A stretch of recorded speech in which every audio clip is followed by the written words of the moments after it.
Akala ng iba, masarap ang buhay ng OFW.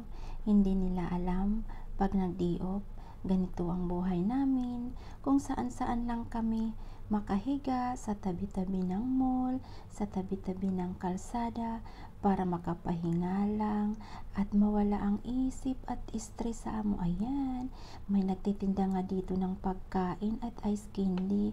Kaya napabili kami ng ice candy. Kasarap-sarap naman pala nitong ice candy ng benta ni ate. Ay buti pa si ate nagsa-sideline ng mga kakanin.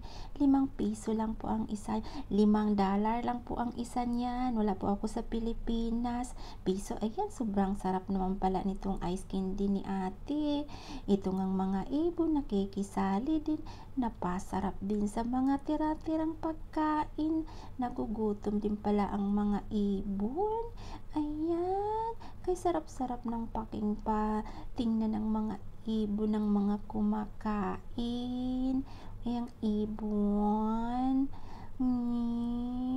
Hindi siya nagtatakot, malambing na ibon talaga ito. Ibon na malambing. Ayan, kung saan-saan lang kami nakakatulog. Ganito ang buhay OFW dito sa Hong Kong. Agayan, gumala kami sa Little Dubai. Ayan, yung feeling namin. Nakarating kami sa Little Dubai. Ito pala yung Little Dubai ng Hong Kong. Kaya kung gusto nyo pumunta ng Little Dubai, Hong Kong, nasa Tinhaw lang po ito ang ating Little Hawaii. Kaya po kung gusto nyo pumunta dito, puntahan na kayo para piling nyo nakarating naman kayo dito sa Little Dubai. Ayan ang mga view. Puro dagat ang paligid ng ating Little Dubai. Ayan yung harap niyan is Central na po yan.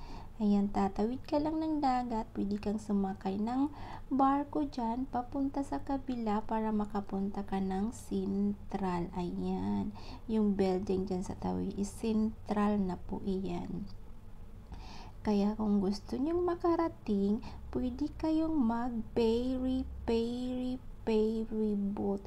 Pwede kayong gumala-gala para mawala naman ang stress nyo kung ano ang nakikita nyo. Ayan. Oh, diba? Ito naman si ate. Sabi ko, ate, picture post naman siya. Kala niya picture lang talaga. May kasama na po talaga yung picture, video. Kaya sorry na ate. Kala mo picture lang yan. Video po talaga yan. Kaya post ka lang dyan. Ang post ate. At least may memories ka ng Little Dubai. Ayan, si ate nahihiya pa siya, oh. At least may memories ka ate ng Little Dubai, oh. At post ka lang ng post dyan, ha. 1, 2, 3, click! Ay, naku. Ito ang mga view ng ating Little Dubai. Ayan, Little Dubai. Ayan. Dito lang po yan sa Hong Kong. Hanapin nyo lang po yan ng Little Dubai. Makikita nyo lang po yan dito. Ayan yung ibon. May nakita nga akong ibon na lumilipad sa dagat. Sa gitna ng dagat. Kaya nainganyo akong kuna naman ng ibon. Ang sarap ng lipad niyan. Napaisip tuloy ako, sana malaya lahat, nakakalipad kung saan-saan, parang walang problema, lipad lang ng lipad siya, yung hindi natatakot malunod sa dagat, walang makakapitan.